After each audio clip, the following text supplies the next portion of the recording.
Let me preface this review as there are spoilers for the end of Fear Street Part 2, 1978.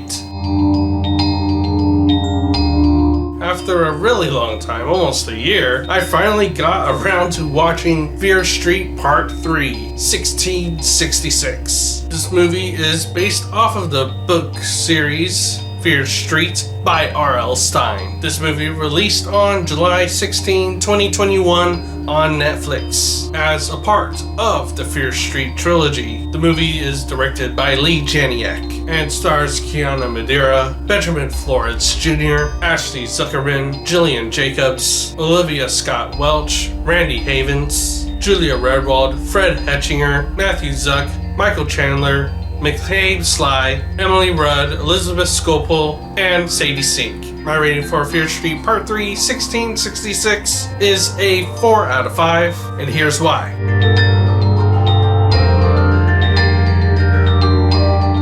Once again, in the synopsis I'm about to do, there are spoilers for the ending of Fear Street Part 2, 1978. Fear Street Part 3 tells the story of Dina, who at the end of Part 2 would reunite the hand of Sarah Fear with her corpse. With that, we see her get transported back to the year 1666 to what was Shadyside at the time. She would see the story unfold through Sarah Fear's eyes, to see what happened during that time and what caused this curse, and hopefully get a clue to know how to stop it. This was a great ending to this very entertaining trilogy. The script was great in parts, and it is very cliche in parts. This movie, like the previous ones, pays tribute to horror and slasher films of the past. In Part 1 and Part 2, as well with Part 3, I was nitpicking with some of these historical inaccuracies throughout this trilogy. Some of the historical inaccuracies in this movie didn't affect my rating too much. Again, it's just a movie. It's up for the interpretation of the screenwriter. Some of these things that we see in this movie are very glaring that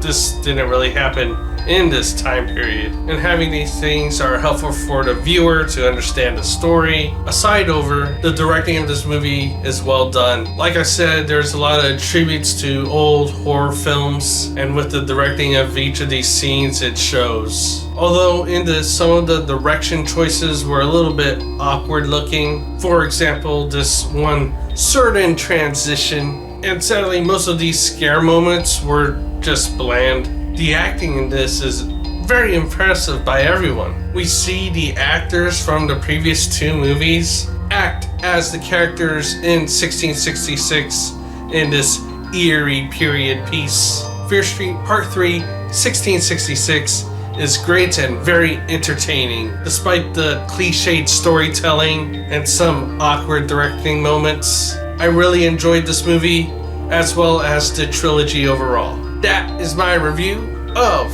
Fear Street Part 3, 1666. Please check out more of my variety of videos on the Spellgo YouTube channel. And as always, thank you for watching.